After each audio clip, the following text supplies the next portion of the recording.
reveja com muito pé no chão, com o coração muito aberto, o que são essas regrinhas, essas crenças que você traz sobre família. Pense assim, família é um relacionamento como qualquer outra relação. Se fosse uma pessoa de fora te tratando assim, você estaria aceitando? Você estaria insistindo nessa relação? Olá, que bom ter você por aqui. Meu nome é Karina, mas pode me chamar de Ká. Meu nome é Karina, mas pode me chamar de Nina para facilitar. E você está no podcast Violeta, O podcast que vai te levar um abraço, um afago e às vezes um chacoalhão também. E para hoje vamos de polemiquinhos. Nosso episódio é sobre relacionamentos familiares. Será que relacionamentos familiares implicam em amor incondicional? Por família, a gente faz tudo? Será que esse tipo de relação também pode ser abusiva? com certeza, sem nenhuma dúvida, pode ser abusiva sim. Afinal, se trata de uma relação, toda relação ela pode vir a ser abusiva, né? E eu costumo falar que a relação familiar é a primeira instituição que a gente entra na vida. Então, quando a gente nasce e cresce em uma família onde a gente não escolheu, aquela instituição família, ela é uma pequena amostra de como que é a sociedade, ou por vieses ela vem a ser. Então ela vem a nos ensinar como a gente agir em sociedade, o que é certo, o que é errado, o que é bom, o que é valioso, o que não é. Então essa família, ela é essa pequena amostra social que a gente tem dentro da nossa casa. E até mesmo, né, parentes mais distantes e tudo mais. E assim como socialmente a gente tem relações abusivas de chefe, de relações amorosas, também pode acontecer dentro dessa própria instituição de ocorrer ali o abuso. Sim, e eu acho que é muito importante a gente levantar esse olhar cá, porque assim, nós temos também um apelo cultural que coloca muito a família num lugar de soberania, né? Até por uma questão de hierarquia que vem ali, influências religiosas, do amar pai e mãe incondicionalmente, e às vezes a gente sempre vem com aquele argumento, putz, mas é família, né? É muito comum, inclusive, se alguém retrata um problema familiar e alguém falar assim, mas não fala assim, é sua mãe. Não fala assim, é a sua família, né? E família a gente tem que amar. Mas não é bem por aí. Tem uma coisa que eu também gosto de dizer, que vínculos potentes nos potencializam e que relações adoecidas podem nos adoecer. Imagina isso quando se trata desse nosso primeiro contato com o mundo, no momento em que eu estou me formatando, no momento que eu estou criando as minhas crenças, os meus valores, a minha forma de ser aqui. Então influencia muito sim. E nesse ponto de ser de sangue, é importante salientar, né? A gente não tá colocando aqui pra, então abandona, nunca mais olha, finge que não existe. Não, minimamente, em uma situação ou outra, você vai ter que conviver. Em algumas situações você até consegue colocar limites, né? Por exemplo, se é uma mãe com um filho, a mãe não vai conseguir simplesmente falar assim, olha, saia da minha casa, por favor, estou te expulsando hoje. Ela pode fazer, mas como que isso, né, vai até soar pra ela? Como que ela vai lidar expulsando o filho de casa, porque ali também tem uma relação abusiva? Então, é difícil a gente falar que simplesmente se livrar. Mas é difícil a gente colocar uma regra também de que você precisa amar aquela pessoa incondicionalmente, porque não precisa ser assim. Essa regra de porque é de sangue você precisa amar. Que inclusive gera até culpa, né, Cá? Porque às vezes eu tô ali numa situação terrível com aquele familiar e eu tô, não, mas eu tenho que amar. Como assim eu tô sentindo raiva? Sim. Cadê o Aí amor, você começa né? a tornar intolerante com seus próprios sentimentos, então você não pode ficar chateado, você não pode ficar triste, você não pode sentir raiva, porque é família, porque é de sangue. E as coisas não são assim. Principalmente quando a gente começa a crescer, a gente pode se responsabilizar pela situação, entender o que foi dado por cada um, o que foi oferecido dentro daquela família, dentro daquela instituição, e ver se aquilo faz sentido pra gente ou não. A gente tem diversos lugares para se abrigar aí ao longo da vida, sejam outras relações que a gente constrói, seja uma outra família que a gente constrói, né? Então, tem outros lugares para a gente recorrer e poder tentar sair desses lugares que são ciclos viciosos de abuso. Eu gostei bastante de um exemplo que você colocou aí, né, da situação da mãe com o filho, porque o nosso automático, até pelos exemplos que eu vinha dando aqui, é pensar na relação poder ser abusiva dos pais, principalmente com os filhos, mas existe o oposto também, né? Igual você falou aí do filho com a mãe, por Sim, exemplo. total. E eu acho que são vários exemplos que a gente pode dar de abuso, mas é importante que a gente coloque que abuso não é só ir comprar cigarro e abandonar. né? Foi comprar cigarro e abandonou. O abuso, ele pode ser afetivo, ele pode ser quando ele oprime a falar alguma coisa, pela forma como negligencia aquela outra pessoa. Isso pode acontecer dos dois lados, né? Então, de mãe para filho, de pai para filho, enfim, de filhos para os pais também. Então, quando você que nos escuta também negligencia seus pais, coloca sua mãe no lugar de... Ela é minha mãe, ela não pode ficar triste, ela não pode errar, ela não pode querer ter prazer. Quando você negligencia aquele indivíduo, você também está sendo abusivo. E é muito comum a gente se colocar nesse papel, né? É chamado vitimismo sofisticado. Tenho até um pouco de medo de falar essa palavra, para ser bem sincera, mas porque quando a gente fala de vitimismo, é perigoso porque as pessoas acham que a gente está diminuindo a dor delas, e não é isso, não é nesse sentido. Mas às vezes a toxicidade de um dos membros da família aparece com uma acentuação tão maior que a gente não percebe qual que é o nosso papel naquele ciclo. O que mantém a gente rodando naquele ciclo. Poxa, o que tem do seu comportamento ali? Então, não é que a culpa seja sua ou a culpa seja do outro. A gente precisa buscar responsabilização na situação. E essa é a melhor forma de fugir desses ciclos de abuso, principalmente familiar. Até porque, às vezes, existe uma questão ali onde o comportamento de um gerou algumas disfunções, entre aspas, né? Porque talvez eu tenha uma revolta em relação à minha mãe, por isso eu trato ela super mal, com ignorância e tudo mais. E pra mim eu sei por que é difícil, talvez, tratar ela com amor, com carinho.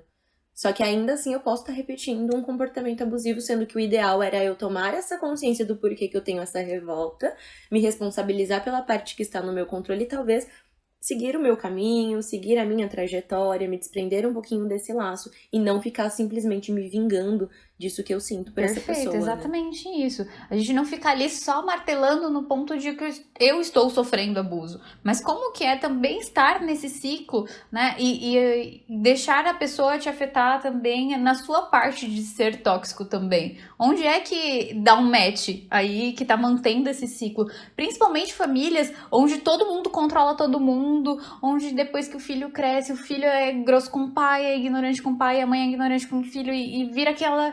né? Aquela loucura de um é abusivo com o outro o tempo inteiro. Um ambiente totalmente adoecido, né, cara? Isso é muito, muito doido, assim, porque é muito difícil se achar o que vem primeiro ou onde que o problema nasce, porque às vezes é uma questão de gerações, assim, né?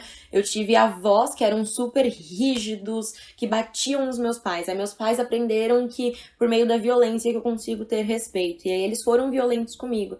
E por ser assim, eu não aprendi a compreender as minhas emoções, a colocar as minhas necessidades, e aí eu vou repetindo isso.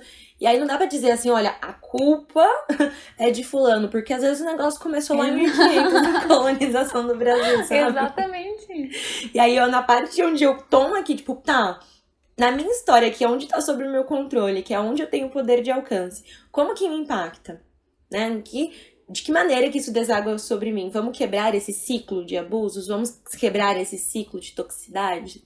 E aí tem 2 pontos importantes, né? Porque muitas pessoas falam assim, mas seus pais estão fazendo o melhor que eles puderam. E às vezes realmente, às vezes é o repertório que eles tiveram. Mas o melhor que eles deram não significa o melhor que você merece, né? Então, por exemplo, eu cresci em lares em que meus pais gritavam comigo. Às vezes era eu tentando fazer o melhor, às vezes era tentando fazer o melhor. Mas não significa que isso é o que eu mereço para a vida toda. Então são coisas diferentes. O melhor que eles puderam oferecer para o melhor que você merece. E eu vejo que muitas pessoas levam isso para a vida. E aí eu acho que tem 2 pontos importantes, né? Pessoas que depois que veem o que os pais fizeram, estão no meio desse ciclo e continuam perpetuando isso.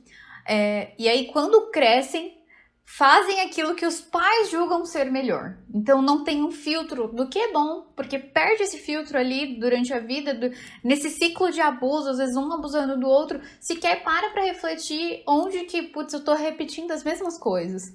E outro ponto que eu acho que é bem problemático é quando as pessoas colocam que os pais ofereceram o melhor E aí a pessoa entende que aquele é o melhor pra vida dela. Então, poxa, se lá na minha vida meu pai gritava comigo e depois eu cresci, eu também pude gritar com ele, então esse é o melhor pra minha vida. Então eu continuo buscando relações onde isso é aceitável, onde isso tá ok. E são coisas diferentes. O melhor que seus pais ofereceram, tudo bem. Realmente pode ter sido o melhor que eles ofereceram porque era o repertório que eles tinham. Isso não exime de responsabilidade, mas isso também não os culpa. Eu acho que é importante esse ponto, né? Tem a responsabilidade deles, sim, mas sem culpa. E aí, não significa que o melhor que eles ofereceram é o melhor que você vai levar para sua vida. São coisas diferentes. E o momento que a gente se reconhece como protagonista dessa história e não refém de tudo, a gente também é protagonista, a gente também tem nossa digital ali em como funcionam essas relações, a gente consegue modificar e consegue fazer com que tenhamos relações diferentes daqui para frente. Perfeita colocação, Kai. É muito importante a gente poder olhar para essa história reconhecendo essa parte de responsabilidade, mas também de protagonismo, porque às vezes entra em duas máximas, né? Como se eu não pudesse entender esse meu passado porque eu me sinto mal por estar culpando, às vezes, ali alguém que eu tenho um carinho. E a ideia não é culpabilizar, é responsabilizar. E segundo, que se eu não assumo esse lugar de protagonista, eu simplesmente uso essa história para justificar as minhas repetições. E não para me ver nesse lugar de que eu posso sim fazer essas modificações. Então, é totalmente possível. Se você que tá ouvindo a gente aí pensa que na sua história você veio de um histórico difícil, hoje você teme repetir algum desses padrões com seus filhos, é totalmente possível quebrar estes padrões desde que você tenha essa consciência, essa intencionalidade de fazer diferente, né? Mas supondo que você que tá ouvindo a gente não sabe dizer se a sua família tá bacana, se é saudável, se não é saudável, se essa relação familiar que você tem te faz mal ou não faz. Então vamos começar a pensar assim, o que define família, né? Eu gosto de uma análise que traz assim, família, independente de vínculo sanguíneo, se é uma família adotiva, se é pai, mãe, padrinho, enfim. Que tipo de dinâmica que nós temos? Eu me sinto seguro, amado, eu sou visto. Esse ambiente, ele me transmite mais felicidade, bem-estar, é onde eu encontro paz. Minha casa é lar. E aí, tendo bem definido o que é uma família, do que eu espero de uma família, eu preciso ter um olhar ali despertado para os sinais de alerta, né? Então, se não, eu não tenho essa sensação de lar, eu não me sinto segura, eu não me sinto amado, o que pode ter do outro lado da moeda? Então, comece a analisar se esse é um ambiente em que constantemente você se sente desconfortável, se você se sente mal com você mesmo ou com você mesmo. Se você se sente inferiorizado, então suas necessidades não são ouvidas, seus sentimentos são negligenciados, as brigas são desrespeitosas, né? Se existe ali um contexto talvez até de humilhação, por exemplo, como a Ká estava falando lá dos tipos de abuso, né? Não é só um abuso físico que vai caracterizar que aquele lar ali tem uma relação adoecida. Abuso emocional, inclusive, traz marcas muito significativas, né? Então, como é que eu me sinto sobre mim mesmo nesse ambiente? Como é que eu posso ter limites com esses espaços, com as minhas necessidades? Ou sempre é o que o outro quer, a palavra do outro basta e pronto? Você tá na minha casa, tem que obedecer e pronto? Começar a olhar um pouquinho para essas dinâmicas que acontecem no dia a dia. Achei legal o seu exemplo de falar sobre você tá na minha casa, você tem que me obedecer. E é importante a gente perceber a linha tênue, né? Porque, de fato, quando se é criança, uma criança precisa de limites. E eu vejo muito comum muitas pessoas chegarem no consultório e falando assim, poxa, mas meus pais às vezes não me deixavam ir pra uma festa 2 horas da manhã quando eu tinha 12 anos. E aí eu penso, peraí, mas, né, sei lá, a cidade que você mora, o bairro que você mora, será que realmente caberia você fazer esse processo? Tem que olhar caso por caso. Você, inclusive, me fez lembrar de um meme que eu vi uma vez que falava assim, ser mãe é a linha tênue entre os vizinhos acharem que você tá matando o seu filho, sendo que você só tá impedindo ele de beber cândida, exatamente, né? Isso. Então a gente precisa até mesmo olhar com calma pra situação. Poxa, aquela situação realmente cabia limites? Né? E qual que é a visão do meu pai, da minha mãe, para me colocar um limite naquela situação? Como que eu vejo isso hoje em dia?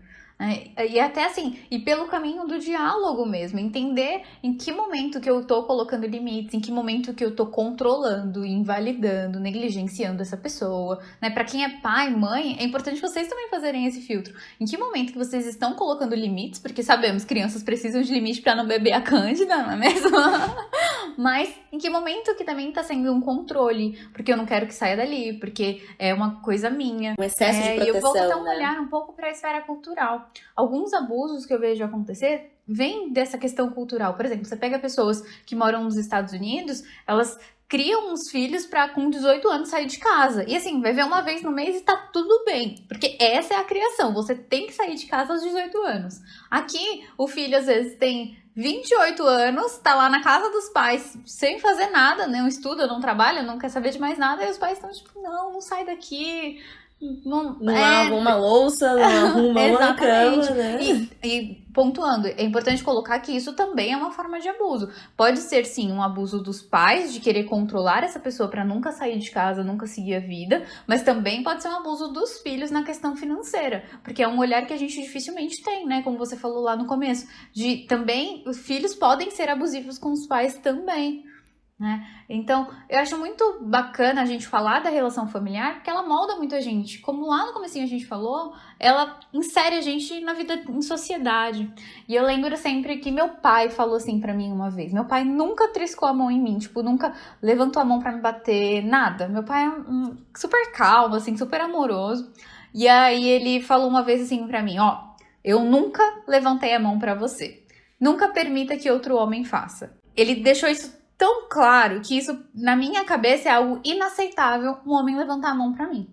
Já eu vi repertórios durante a minha vida, né, com amigas, dentro do próprio consultório, de conhecer pessoas que, tá tudo bem, foi só uma vez, foi eu que irritei, sabe? E como as nossas relações familiares moldam até aquilo que é valioso, até aquilo que é respeito dentro de uma relação, até o que é uma relação boa pra vida, o quanto as nossas relações vão mudando isso aí no nosso dia a dia, né? Exatamente, essas referências vão dizendo muito, né? Porque às vezes você até exemplificou meu pai, ele é muito calmo, muito respeitoso e me ensinou isso. Mas às vezes eu vim de um lar onde eu tinha um familiar ali que era super explosivo, que tudo era resolvido com violência, e eu aprendo que, é porque ele tava bravo, né? Como se isso justificasse alguma coisa, né? Então, acho que é até importante eu começar a olhar para esses sinais de alerta e pensando nessa pessoa que talvez tá ali na casa dos pais, não tem condições financeiras mesmo de sair daquele ambiente e passa por uma série de humilhações. Então, até dando uns spoilers, a gente vai falar aqui um pouquinho sobre como é que eu saio dessas situações de abuso, né? Ter essa sua individualidade, ter as suas âncoras, ter no que se segurar, é muito importante para, inclusive, quando você percebe que você vem de um lar que mais te faz mal do que bem, que você está numa situação que tá te corroendo, que, inclusive, tem uma fala que eu gosto bastante, que diz que é quase impossível se curar no ambiente que te adoeceu. E eu reflito muito sobre essa fala porque ela faz sentido, né?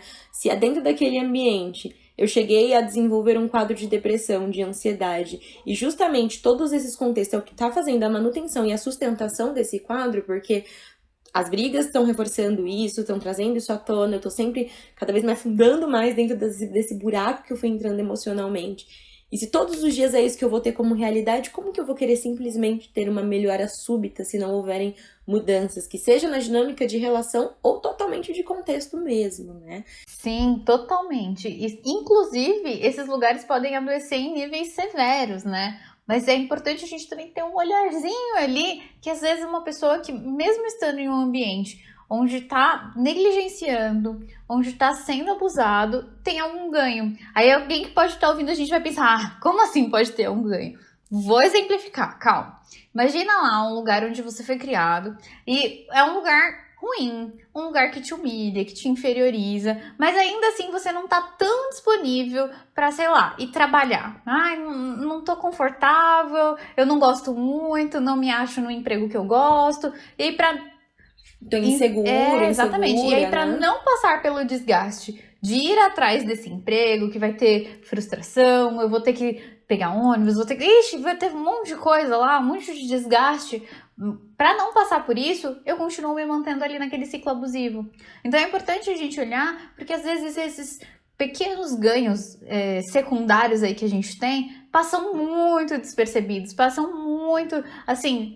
É muito sutil, né? Só que vai mantendo a gente ali. E isso é muito perigoso, porque a gente reforça esse ciclo abusivo, a gente se mantém ali por causa dessas pequenas coisas boas, E a gente vai perpetuando isso e não percebe que às vezes a gente pode estar se afundando dentro dessas relações aí, que a gente não coloca um limite, que a gente não se afasta, que a gente não busca a nossa individualidade, né? Sim, até porque às vezes eu fui criada ou criado nesse ambiente que, inclusive, modulou em mim essa insegurança, trouxe essa falta de credibilidade em mim mesma. Então eu penso assim, putz, se eu for arrumar um emprego, acho que eu não sou boa o bastante. Ou aquela vaga ali, não sei se vai dar certo. E pode acabar virando uma fuga, né? Pra não ter que entrar em contato com isso, que pode ser complicado, difícil, eu me mantenho aqui.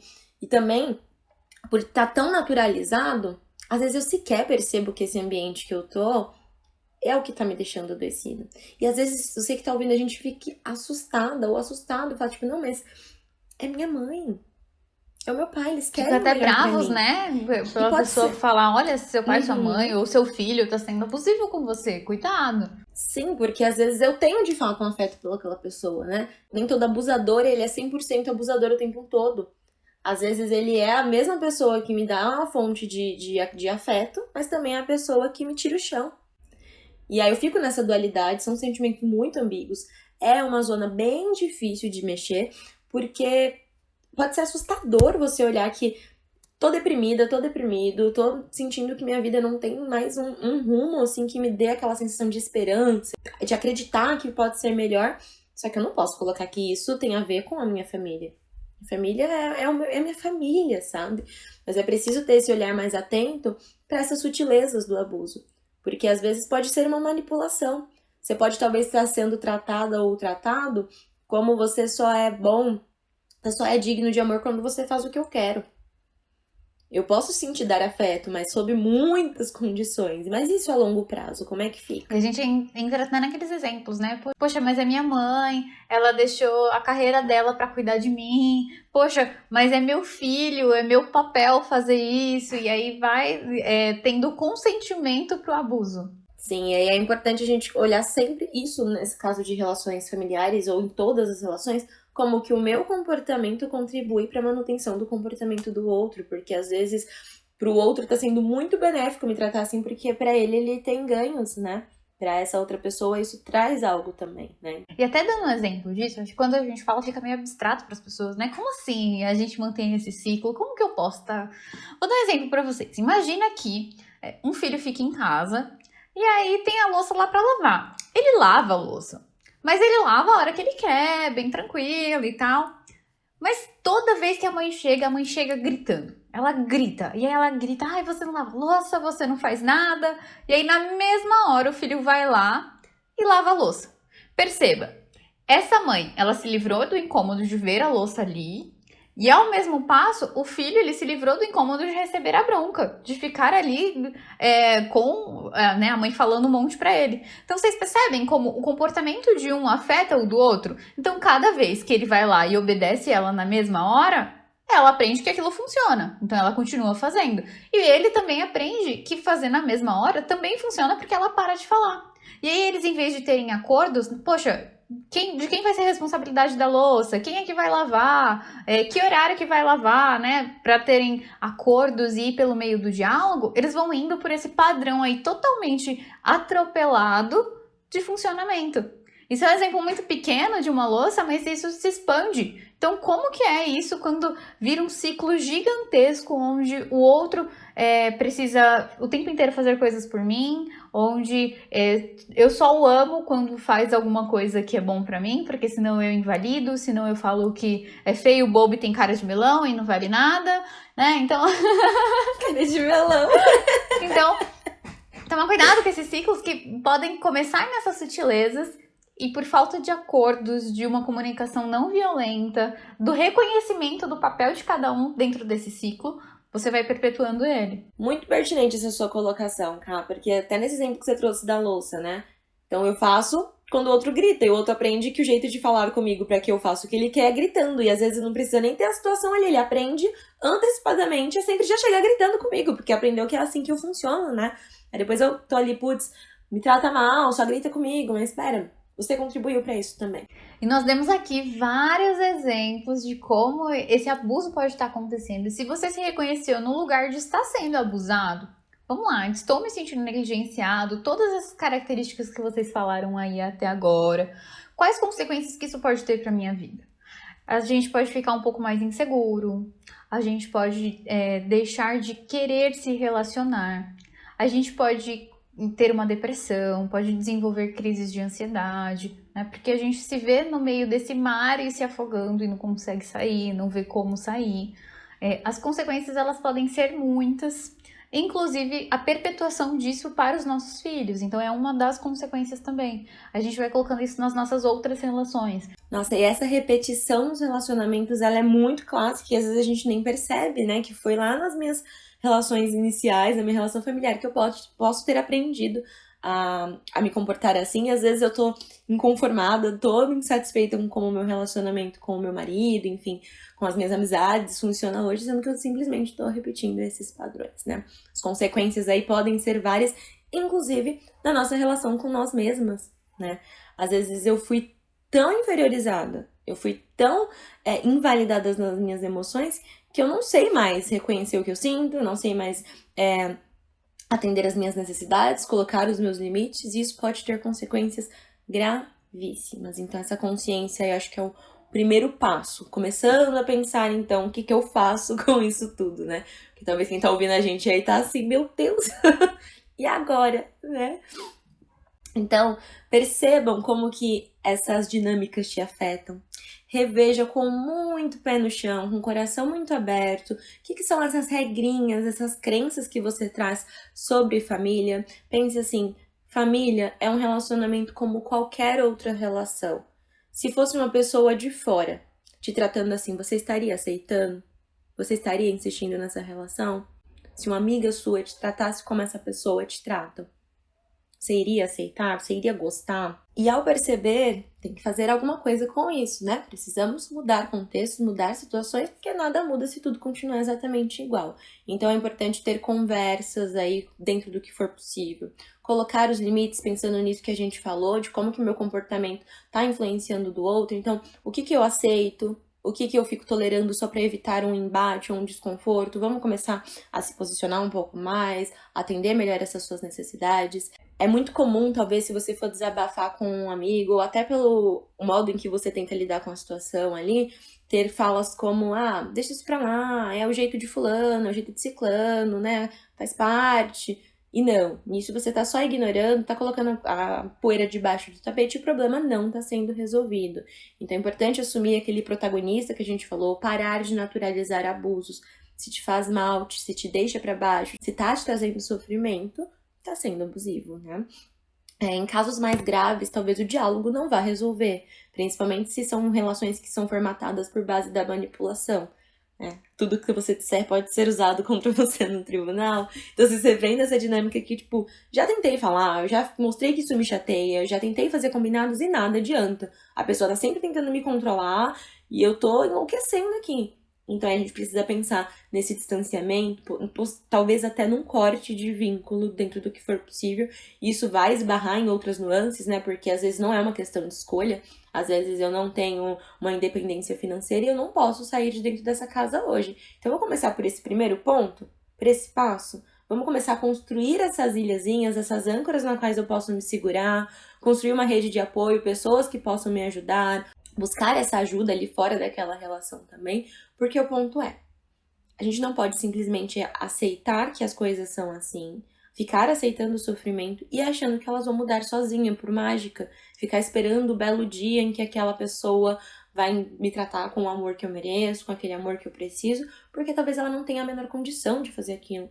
E muitas das vezes a pessoa também sequer tem a consciência de que ela tá sendo essa pessoa abusiva. Às vezes ela aprendeu a ser assim, não se dispõe a mudar, não se dispõe a olhar para os próprios comportamentos e só vai continuar repetindo mesmo, né? Então, dentro do que tá no teu controle, se ajude a ser ajudado. E eu acho que olhar para quem o outro é, qual que é o repertório que ele tem, ajuda muito a gente entender, tipo, quem a pessoa é. Então ela é assim, ok. Mas isso não significa que a gente precisa aceitar e simplesmente consentir e amar essa pessoa. Até a compaixão tem que ter limite, né, Cá? Porque se eu fico ali aceitando, eu posso me afundar no mesmo buraco junto. E aí eu não salvo essa pessoa nem a mim mesma. Então, né? a compreensão de quem a pessoa é muito importante. para que você aceite. Talvez a gente vai precisar passar do processo de aceitação que seu filho não vai mudar, ou que sua mãe não vai mudar, que seu pai não vai mudar. Talvez a gente vai precisar passar por esse processo de aceitação, que ele realmente é assim mesmo. Mas o que eu faço com isso agora? Que não sirva pra justificar, porque né? a gente se acomoda. Ele é assim mesmo, não vai adiantar, não vai mudar. E aí,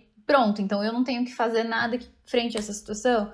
Então, até mesmo passa pelo nosso papel de impor limites. Então, dizer mais nãos, colocar, talvez vai ser desgastante ir atrás de outras soluções, talvez vai ser desgastante ficar um mês sem ligação da mãe, do pai, talvez vai ser difícil buscar independência financeira para sair dessa casa. A intensidade dos comportamentos do outro, inclusive, podem aumentar nesse primeiro momento. Ele pode te tratar ainda mais mal, te tratar com menos afeto ainda, fazer voto de silêncio, ser mais agressivo, e aí é importante enfrentar essa turbulência para chegar no que tem do Sim, outro lado. porque esse processo de mudar, de sair dessas relações, vão passar por dificuldades. Até mesmo, por exemplo, se você vai construir sua independência financeira para poder sair da casa dos seus pais, você vai enfrentar dificuldades, porque você vai, né, se desafiar, você vai precisar ir lá pro mercado de trabalho e tudo mais. Então, vai ter desafios, é um fato. Mas o que você visa com esses desafios? Não basta estar caminhando, nadando, sem saber em qual ilha que a gente quer parar. Né? Onde que eu tô vendo terra segura ali?